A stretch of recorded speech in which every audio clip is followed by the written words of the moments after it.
hour, dozens of local veterans are in Washington, D.C., touring the World War II monuments. Good afternoon, I'm Tara Brantley. For some of the 70 veterans, this may be their last chance to visit our nation's capital. The Honor Flight volunteers will take them to several war monuments. News Channel 15's Pat Hoffman is with them in Washington right now, and he joins us live. Pat, what have they done so far? I'll tell you what, Tara, it's already been just an incredible day, from the gathering at breakfast this morning and the send-off that we had from Fort Wayne, and then the arrival in Washington, D.C., the greeting party that was here was just phenomenal. We're going to document a lot of this on later shows and also on our website, wayne.com. But right now we got Senator Joe Donnelly here to talk a little bit about what's going on today and these true American heroes that you're having a chance to meet today. It's incredible. I mean, these are the men and women who saved our country, and the reason we have freedom is their hard work. And for them to come to this memorial and see it it just puts a smile all over to see them.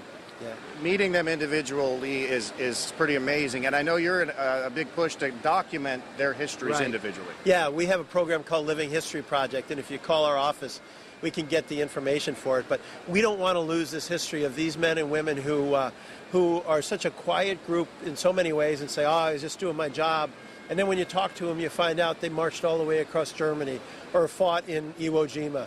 And so we want to try to get their stories, put them in the Library of Congress, where every American 100, 200 years from now can see who our heroes were and are and what they did. And how do people get in touch with that? They can just go on our website for the Senate office, donnelly.senate.gov, and we can try and get them all set up to do the Living History Project. But you walk around, all of our Fort Wayne area heroes, Indiana heroes, people all over this memorial are coming up to them to thank them. People from Texas and Ohio and from Canada and Mexico are coming up going, you saved the world, and they did. And they did, and they're so humble about it. To be a part of this group, to see these people, it's overwhelming. It is, and they're the same quiet, hardworking people that they've always been. I mentioned to you off the air that a gentleman had never told his family anything he did during the war, and he had landed at Normandy, lost 29 out of 30 men in his company, marched all the way basically to Berlin, and when his family said, so, did Dad have an interesting time in the war? I said, well, here's a DVD and you can learn it. And the next week one of the kids called back and said, we never knew our dad was such an extraordinary hero. Remarkable stories to share. We do have a link to that on our website, so people definitely want to take advantage of that. And we're just getting started here today, Tara. I tell you what, we've got a lot of different places that we're going to hit. The veterans, 70 of them have made the trip here.